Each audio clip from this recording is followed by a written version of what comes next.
ಅದೇ ರೀತಿಯಾಗಿ ಮೊನ್ನೆ ನಡೆದಂಥ ಒಂದು ಘಟನೆ ಕೂಡ ನಾನು ಇಲ್ಲೇ ನಿಮಗೆ ಪ್ರಸ್ತಾವನೆ ಮಾಡೋಕ್ಕೆ ಇಷ್ಟಪಡ್ತೀನಿ.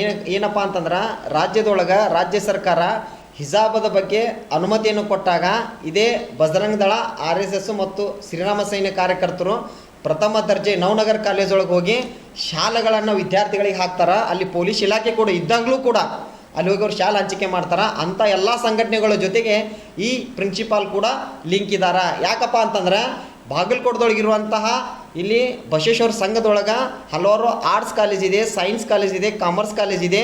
ನವನಗರದೊಳಗೂ ಕೂಡ ಹಲವಾರು ಮೆಡಿಕಲ್ ಕಾಲೇಜುಗಳಿದ್ದಾವೆ, ಇಂಜಿನಿಯರಿಂಗ್ ಕಾಲೇಜುಗಳಿದ್ದಾವೆ ಮತ್ತು BBA ಕಾಲೇಜುಗಳಿದ್ದಾವೆ. ಯಾವುದೇ ಕಾಲೇಜುಗಳಿಗೂ ಕೂಡ ಈ RSS ಸಂಘಟನೆಗಳಾಗಲಿ ಅಥವಾ ವಿಶ್ವ ಹಿಂದೂ ಪರಿಷತ್ಗಳಾಗಲಿ ಶ್ರೀರಾಮ ಸೇನೆ ಸಂಘಟನೆದವರಾಗಲಿ ಎಲ್ಲಿ ಹೋಗಿ ಆ ಯಾವುದೇ ಕಾಲೇಜ್ ಮುಂದೆಗಳೇ ಕೇಸರಿ ಶಾಲೆಗಳನ್ನು ಹಾಕಿಬಿಟ್ಟು ಯಾವುದೇ ರೀತಿಯ ವಿದ್ಯಾರ್ಥಿಗಳಿಗೆ ತೊಂದರೆ ಕೊಡಂಗಿಲ್ಲ.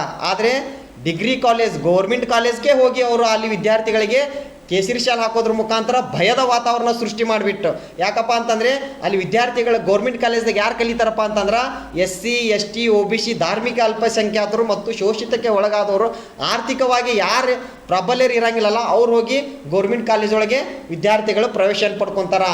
ಆ ಕಾಲೇಜ್ ಒಳಗೆ ಭಯದ ವಾತಾವರಣ ಉಂಟು ಮಾಡಿದಾಗ ಮಾತ್ರ ಇಲ್ಲಿ ಪ್ರೈವೇಟ್ ಕಾಲೇಜ್ಗಳಿಗೆ ವಿದ್ಯಾರ್ಥಿಗಳು ಪ್ರವೇಶ ತಗೊಳಕ್ಕೆ ಅನುಕೂಲ ಆಗುತ್ತೆ ಅನ್ನೋ ಕಾರಣಕ್ಕಾಗಿಯೇ ಇದೇ ಪ್ರಿನ್ಸಿಪಾಲ್ ಅವರಿಗೆ ಮಾಹಿತಿ ಕೊಟ್ಟು ಅಲ್ಲಿ ಕರ್ಸ್ಕೊಂಡ್ಬಿಟ್ಟು ಕೇಸರಿ ಶಾಲೆಗಳನ್ನು ಹಾಕುವಂಥ ವ್ಯವಸ್ಥೆ ಮಾಡಿದಾನಂತ ನಾನು ಈ ಮಾಧ್ಯಮದ ಮುಖಾಂತರ ತಿಳಿಸ್ತೀನಿ. ಯಾಕಂದರೆ ಯಾವ ಕಾಲೇಜ್ ಮುಂದೆನೂ ಕೂಡ ಈ ಯಾವುದೇ ಸಂಘಟನೆಗಳು ಹೋಗಿ ಕೇಸರಿ ಶಾಲೆ ಹಾಕಿ ಯಾವುದೇ ಸ್ಟ್ರೈಕ್ಗಳನ್ನು ಮಾಡಿಲ್ಲ. ಆದರೆ ಡಿಗ್ರಿ ಕಾಲೇಜ್ ಮುಂದೆ ಹೋಗ್ತಾರ, ಇವರು ಕೇಸರಿ ಶಾಲೆಗಳನ್ನು ಹಾಕಿಬಿಟ್ಟು ಅಲ್ಲಿ ಏನು ಮಾಡ್ತಾರಪ್ಪ ಅಂತಂದ್ರೆ ಭಯದ ವಾತಾವರಣ ಸೃಷ್ಟಿ ಮಾಡ್ತಾರೆ. ಪೊಲೀಸ್ ಇಲಾಖೆಗೂ ಕೂಡ ಅವತ್ತಲ್ಲಿ ಮುಂದಿದ್ರೂ ಕೂಡ ಯಾವುದೇ ರೀತಿಯ ಕ್ರಮಗಳನ್ನು ಕೈಗೊಂಡಿಲ್ಲ. ಇದನ್ನು ಕೂಡ ನಾನು ಮಾಧ್ಯಮದ ಮುಖಾಂತರ ಅದನ್ನು ವಿರೋಧ ಮಾಡ್ತೀನಿ. ಯಾಕಂದರೆ ಈ ಪ್ರಿನ್ಸಿಪಾಲ್ ಇರೋದ್ರಿಂದ ಇಂಥ ಎಲ್ಲ ಘಟನೆಗಳು ಅಲ್ಲಿ ನಡೆಯಕತ್ತಾವೆ. ಯಾಕಂದ್ರೆ ಮುಂಚಿತವಾಗಿಯೇ ಪೊಲೀಸ್ ಇಲಾಖೆಗೆ ಮಾಹಿತಿ ಕೊಟ್ಬಿಟ್ಟು ಅಲ್ಲಿ ಪೊಲೀಸರನ್ನ ಹಿಂಗೆ ಮಾಡಬೇಕಂತ ಹೇಳಬೇಕಿತ್ತು. ಅದು ಯಾವುದೇ ಕ್ರಮಗಳನ್ನು ಈ ಅರುಣ್ ಕುಮಾರ್ ಗಾಳಿಯವರು ತೆಗೆದುಕೊಂಡಿಲ್ಲ. ಹೀಗಾಗಿ ತಕ್ಷಣ ಅರುಣ್ ಕುಮಾರ್ ಗಾಳಿಯವ್ರನ್ನ ಏನು ಅವರೇ ತೋರಿಸಿರುವಂತಹ EMS ಒಳಗೆ ನಾನು ಹೆಡ್ ಆಫೀಸ್ ಒಳಗೆ ನೌಕರಿ ಮಾಡಾಕತ್ತೀನಿ ಅಂತ ಹೇಳ್ತಾರೆ, 17 ವರ್ಷ ಅಲ್ಲಿ ಕರ್ಸ್ಕೊಂಡ್ಬಿಟ್ಟು ಅವ್ರಿಗೆ ಏನು ಮಾಡಬೇಕಪ್ಪ ಅಂದ್ರೆ ಅಮಾನತಿನಲ್ಲಿ ಬಿಟ್ಟು ಅವ್ರಿಗೆ ಲೋಕಾಯುಕ್ತ ಕೇಸ್ ಕೊಟ್ಟು ಅವ್ರನ್ನ ಮಾಡಿರುವಂಥ ಫ್ರಾಡ್ಗಳನ್ನು ಏನೈತಲ್ಲ ತನಿಖೆ ಮಾಡಬೇಕಂತ ನಾನು ಈ ಮಾಧ್ಯಮದ ಮುಖಾಂತರ ಕೇಳ್ಕೊತೀನಿ.